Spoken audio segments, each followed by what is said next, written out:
This message is for someone who's very, very stubborn.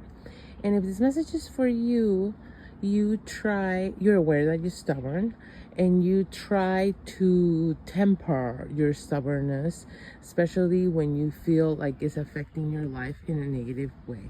I can very much relate because I can be quite stubborn myself. Now, stubbornness can be a positive thing, but it can be a double-edged sword as well. And you're aware of this very much so.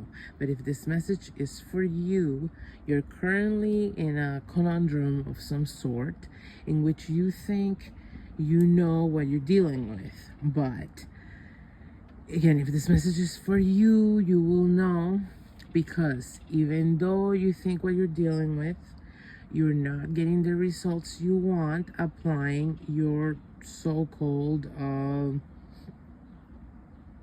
usual tools. Okay, and so what's happening here is you actually are not dealing with the kind of situation you think you're dealing with. Okay, so what's happening here is you think you're tending to your tendency to be stubborn, and you're trying to temper that in a certain department or in a certain angle to a situation.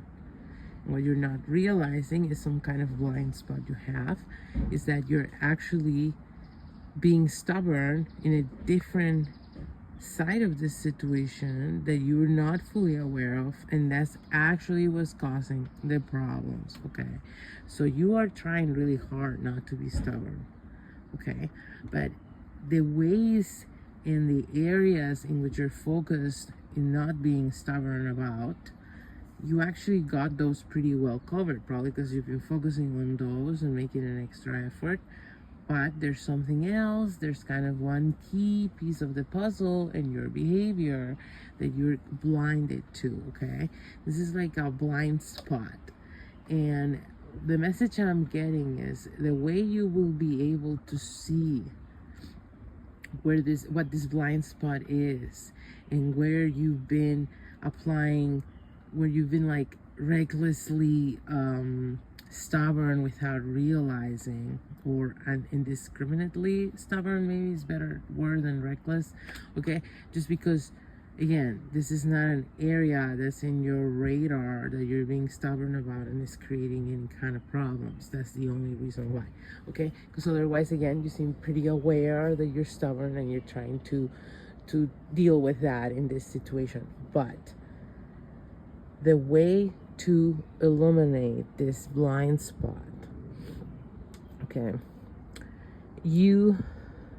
whatever situation you're in, I've spoken about this technique before, you have to try and look at it like it's a play or a movie, okay, and you are just one character in this play, and you need to analyze this scene from up close, like pretend to yourself you're in the first row, and then try to look at this scene from like the 10th row, then try to look at this scene from the last row, and now furthermore try and look at this scene from different perspectives of each character. Now that is the key for this particular blind spot.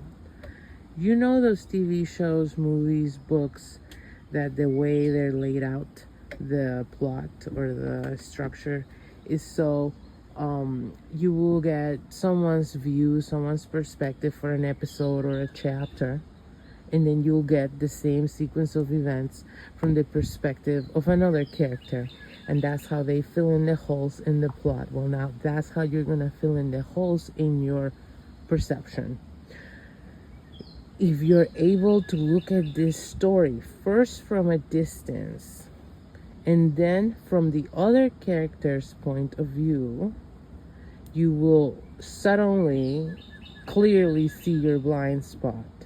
And I'm talking, it will be fast, quick, and shocking. Okay, and that's how you will know you're on the right spot. So hopefully that was helpful.